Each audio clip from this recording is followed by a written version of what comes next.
নতুন প্রজন্মকে বাংলাদেশমুখী করতে তাদের সাথে সংলাপে বসতে চান যুক্তরাজ্যে নবনিযুক্ত হাইকমিশনার আবিদা ইসলাম।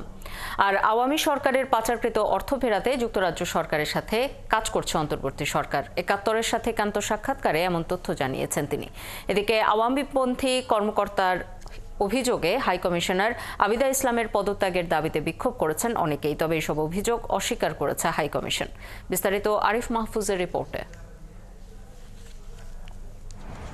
মাত্র 2 সপ্তাহ ধরে দায়িত্ব গ্রহণ করেছেন যুক্তরাজ্যস্থ বাংলাদেশ হাইকমিশনার আবিদা ইসলাম। দায়িত্ব বুঝে নিয়েই কনসুলার বিভাগের সেবার মান উন্নয়ন, মিশনের স্থান সংকট সহ সকল জটিলতার সমাধান করতে ব্যস্ত সময় পার করছেন তিনি। আবিদা ইসলামের নেতৃত্বে আগামীতে সবাইকে প্রত্যাশিত সেবা দিতে বদ্ধপরিকর হাইকমিশন। প্রবাসীদের যে সমস্যাগুলো রয়েছে, বিশেষ করে আমাদের কনসুলার সেবা প্রার্থী যারা আমাদের জন্য অত্যন্ত গুরুত্বপূর্ণ, আমরা চেষ্টা করছি সেটাকে কিভাবে সমাধান করা যায় সেসব নিয়ে আমরা ভাবছি এবং কিছু উদ্যোগ আমরা ইতিমধ্যেই নিয়েছি।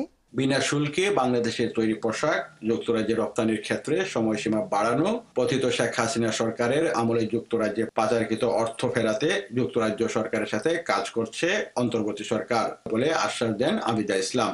আমি যতদূর জানি যে যুক্তরাজ্য সরকার এবং বাংলাদেশ সরকার কাজ করছে। আমার মনে হয় যে যখন সময় এবং সুযোগ আসবে তখন এটা জনসমক্ষে প্রকাশ করা হবে এবং এখন it's too early to say anything.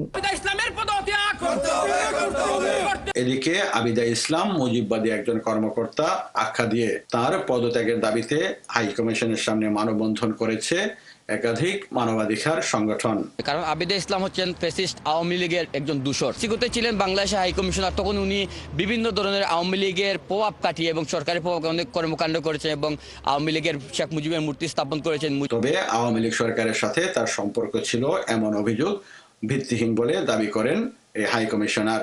তাদের অভিযোগের যে বিষয়টা আমি দেখলাম, তারা আসলে ঠিকমতো জানে না যে অভিযোগটা কি। তাদের অভিযোগের কোনো ভিত্তি নেই।